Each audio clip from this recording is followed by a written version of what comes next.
언론이 보이스피싱 기사를 자주 대대적으로 쓰는 이유는 이 사기에 대한 정보를 최대한 알려 추가 피해자를 막기 위해서입니다. 마찬가지로 돈이 나가는 그 순간 피해자와 함께 있는 은행 역시 보이스피싱을 막기 위한 다양한 장치를 만들고 있는데요. 그 장치들이 제대로 동작하지 않아서 결국 20억 원대 사기를 당한 사례가 나왔습니다. 기사 보고 오겠습니다. 최근 집을 팔고 전 재산 23억 원을 3개의 예금 상품에 넣어뒀던 73살 유모 씨에게 금융감독원 이훈, 대검찰청 박주남 검사에게서 잇따라 메시지가 옵니다.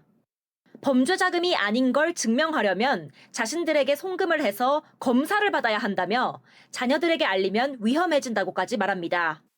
모두 보이스피싱범들이 꾸며낸 이야기였습니다. 당신이 감옥에 가게 되고 빨간불을 가면 자식들의 눈에 다 영향이 있다. 집안에서 공무원을 할 수 없다. 이런 협박을 받으셨고요.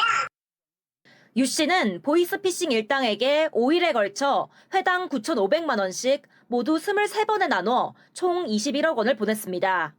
귀신에 씌인 듯 이체하는 동안 은행의 안전장치는 있으나 마나였습니다. 늘 다니던 은행 지점 VIP실에서 3개의 정기 예금을 중도 해지할 때도, 고령의 소비자가 갑자기 일회용 비밀번호, OTP를 만들 때도 은행 직원은 이유를 묻지 않았습니다. 무엇보다 스마트폰 뱅킹 이용 실적이 전무했던 유 씨의 계좌에서 회당 1억 원씩 수십 차례나 돈이 빠져나가는데도 은행의 조치는 부재중 전화 한 통이 전부였습니다. 올해부터 보이스피싱 사고에 대해 은행이 책임을 분담하는 제도가 시작됐지만 유 씨와 같은 경우는 구제가 안 됩니다. 고객이 스스로 정보를 제공하거나 본인 동의하에 거래를 진행한 경우 은행의 책임을 묻기 어렵다는 이유에서입니다.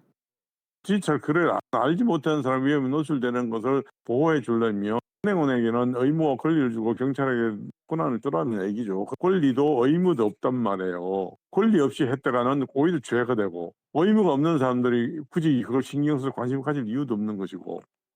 이런 허점을 악용해 보이스피싱 수법은 나날이 진화하고 있지만 은행의 매뉴얼은 여전히 방문 고객의 고액 인출에만 초점을 맞추고 있어 비대면으로 자발적 거래가 이루어진 경우를 대비한 안전장치 마련이 시급한 상황입니다. SBS 비즈 오수영입니다. 자, 금융감독원에서 배포하는 보이스피싱의 소비자 유의사항 다시 한번 짚어보겠습니다.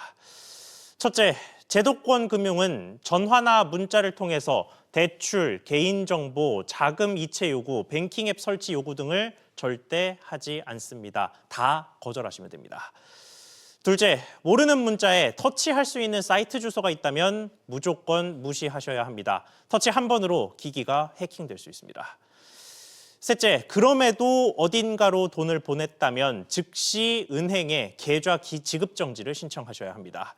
만약에 사기범이 자기 통장에서 아직 돈을 또 옮기기 전이라면 돈을 찾을 수도 있습니다.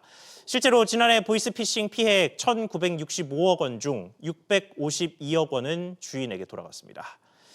넷째, 사기범에게 개인정보를 넘겼다면 3가지 사이트를 방문하셔야 합니다.